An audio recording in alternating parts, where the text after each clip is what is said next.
ভাবো তো একবার, বর্তমান সময়ে চাকরি পাওয়া কি সত্যি এত সহজ? আজকের সময়ে চাকরি পাওয়া অনেক কঠিন, কারণ তুমি যেখানে যাবে সেখানে শত শত মানুষ একই চাকরির জন্য প্রতিযোগিতা করছে।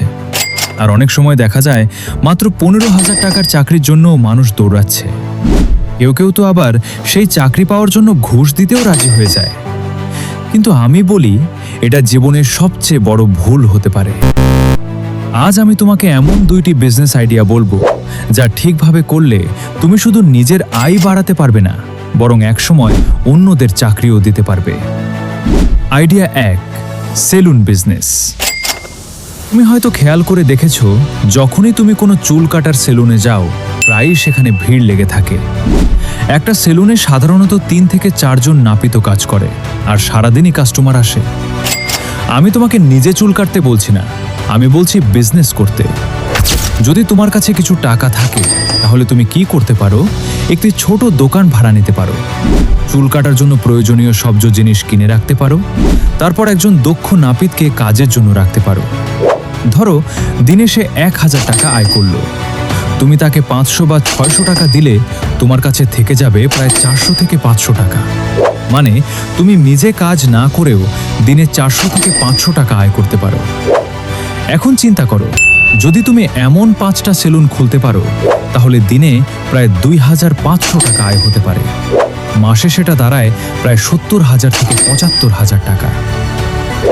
এখন আমি তোমাকে আরেকটা সহজ কিন্তু লাভজনক বিজনেস আইডিয়া বলি। আইডিয়া 2, চায়ের দোকান বিজনেস। তুমি হয়তো লক্ষ্য করেছো, রাস্তার পাশে, বাজারে, বাস স্ট্যান্ডে বা স্কুল কলেজের সামনে চায়ের দোকানে সব সময় মানুষ থাকে। মানুষ দিনে কতবার চা খায় জানো?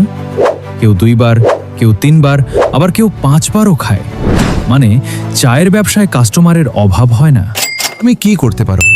একটি ছোট জায়গা ভাড়া নিতে পারো, বা রাস্তার পাশে ছোট স্টল দিতে পারো।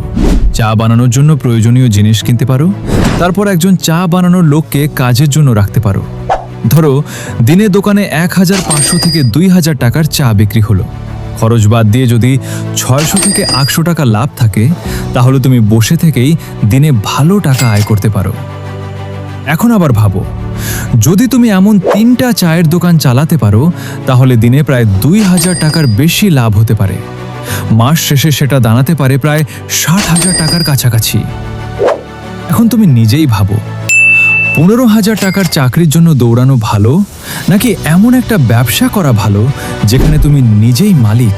এই অন্যের জন্য কাজ খোঁজার আগে নিজের মাথাটা একটু খাটাও, নতুন কিছু করার চেষ্টা করো।